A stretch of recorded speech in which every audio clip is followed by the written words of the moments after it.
Então eu acho ótimo. Você falou de uma outra coisa interessante, que é o tempo de morte, né? E quando a gente fala de tempo de morte, a gente tem é bom você ir perguntar, inclusive, para o perito criminal, para o perito médico legista, porque é um calcanhar de Aquiles da perícia criminal, da Da medicina medicina legal. legal.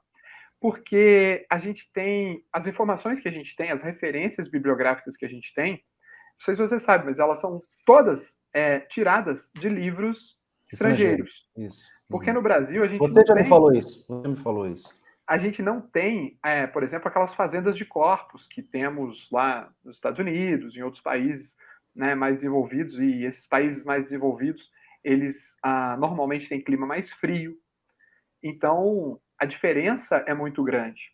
Uma vez nós tivemos umas aulas aqui em Brasília, na academia de polícia, com uma equipe da França, da Polícia Federal Francesa lá, inclusive um curso de investigação de homicídio. E aí tinha lá agentes de polícia, delegados de polícia e alguns peritos, eu fui um deles. E a professora que veio de lá, era uma equivalente a uma delegada de polícia, lá de Paris, ela, durante um período da aula, ela foi falar dos fenômenos cadavéricos.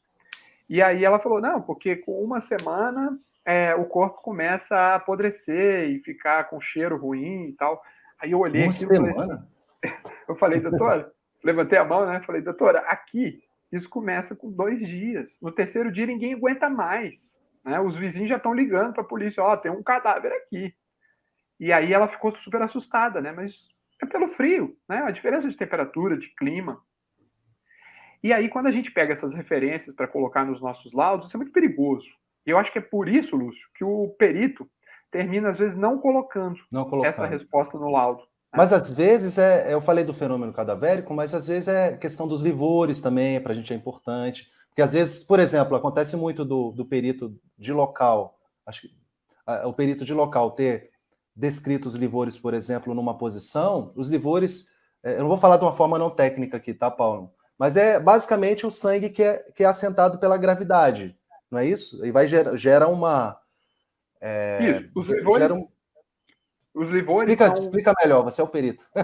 os livores são manchas que aparecem no corpo, né, no cadáver, É. algumas horas depois da morte, normalmente 2 a 3 horas, já começa ali a aparecer algumas manchas avermelhadas, um pouco arroxeadas, mas que as pessoas às vezes tendem a se confundir com lesões, mas não são lesões. É apenas o sangue que está dentro dos vasos sanguíneos e que foi puxado pela ação da gravidade para as partes mais baixas.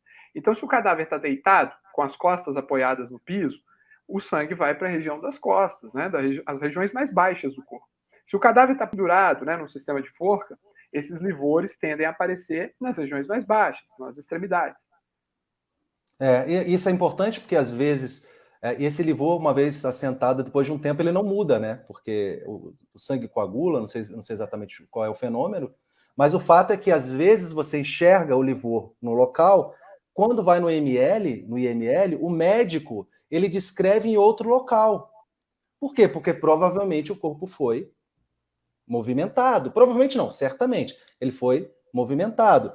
E aí, quando você vai investigar, o cara fala assim, não, o cara caiu assim, ou o corpo estava em tal posição. E aí realmente você vai na foto da perícia e tal, e você vê que aquilo bate. E às vezes você derruba álibi com isso também, né? Questão de livores, questão de rigor cadavérico, de fenômeno cadavérico e tudo mais. Aí por isso que eu dei esse exemplo. Exatamente. Os livores, eles nos dão uma informação muito importante da posição em que o corpo ficou logo após a morte, né? Então, os livores, eles são móveis e depois de um período eles se tornam fixos. Eles, realmente, o sangue fica menos fluido, né? Vamos dizer assim.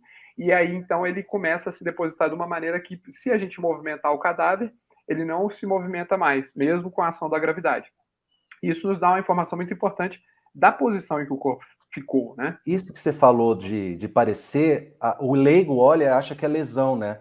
E eu lembro que teve um caso muito emblemático que um cara se suicidou e a família disse que ele havia sido morto, que foi um homicídio e tal. Aí foi feita a investigação e tal.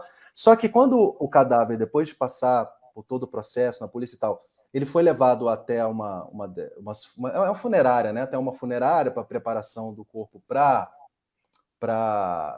o sepultamento, a família tirou foto do corpo do cara e essas manchas estavam lá. E aí aquilo foi divulgado pela imprensa, porque a família passou para a imprensa, como se o cara tivesse tomado uma surra. Não, e tinha que ter sido uma surra. E aí é muito estranho isso.